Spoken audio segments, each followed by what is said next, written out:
Pernahkah kalian bertanya-tanya mengapa Gunung Salak disebut sebagai salah satu tempat paling mematikan di Indonesia? Bukan hanya karena jalur pendakiannya yang terjal atau hutannya yang rimbun, tapi karena gunung ini punya cara tersendiri untuk memanggil mereka yang tidak waspada. Data mencatat, setidaknya ada belasan kecelakaan pesawat di sini, termasuk tragedi Sukhoi Superjet 100 yang memilukan di tahun 2012. Tapi, bagi penduduk lokal di kaki gunung, ada satu fenomena yang lebih ditakuti daripada sekedar anomali magnetik. Suara gamelan yang muncul di tengah kabut putih pekat. Rina, seorang mahasiswi berusia 20 tahun yang sedang mencari pelarian dari penatnya tugas kuliah, tidak pernah menyangka bahwa hobi mendakinya akan berakhir menjadi mimpi buruk yang tak kunjung usai. Sore itu, udara di jalur pendakian Cidahu terasa lebih lembab dari biasanya. Rina mendaki bersama dua temannya, Bagas dan Siti. Mereka adalah pendaki amatir yang hanya mengandalkan keberanian dan peralatan seadanya. "Rin, lu denger ya?" tanya Bagas saat mereka beristirahat di dekat pos 3. Rina menggeleng, fokus mengatur nafasnya. Bagas mengedikan bahu, mengira itu hanya suara angin yang bergesekan dengan daun-daun bambu. Namun, bagi Rina, suasana di sekitarnya mulai terasa ganjil. Burung-burung yang tadinya riuh mendadak bungkam. Hutan itu seolah sedang menahan napas. Memasuki ketinggian 1800 mdpl, kabut mulai turun. Bukan kabut tipis yang biasa menyapa pendaki, melainkan kabut putih buta yang dalam hitungan detik melenyapkan jarak pandang hingga kurang dari 1 meter. Rina mencoba meraih pundak Siti di depannya, tapi tangannya hanya menyentuh udara kosong. "Siti, Bagas!" teriak Rina. Suaranya seolah ditelan oleh dinding kabut yang dingin.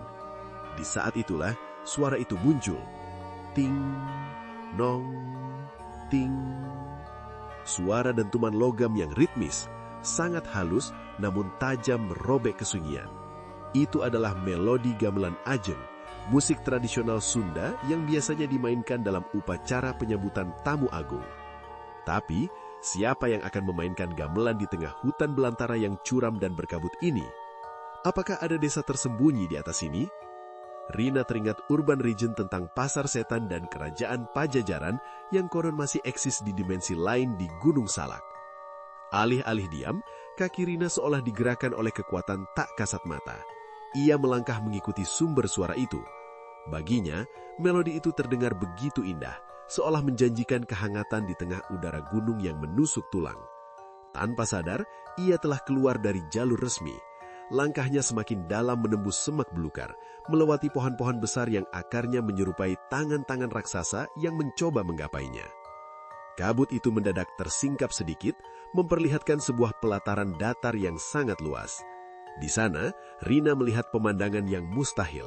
Sekelompok orang berpakaian adat Sunda kuno sedang duduk bersila, memainkan perangkat gamelan emas yang berkilauan meski tak ada sinar matahari.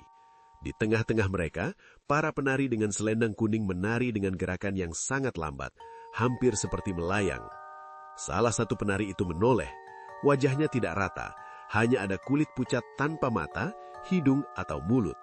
Namun, Rina bisa merasakan tatapan makhluk itu. Ketakutan yang hebat mendadak melumpuhkan syaraf-syarafnya.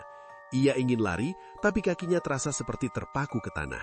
Suara gamelan itu kini bukan lagi terdengar indah, melainkan seperti jeritan ribuan jiwa yang tersiksa, beradu dengan suara mesin pesawat yang meraung-raung di kejauhan. "Rina, pulang!" Sebuah bisikan berat terdengar tepat di telinganya.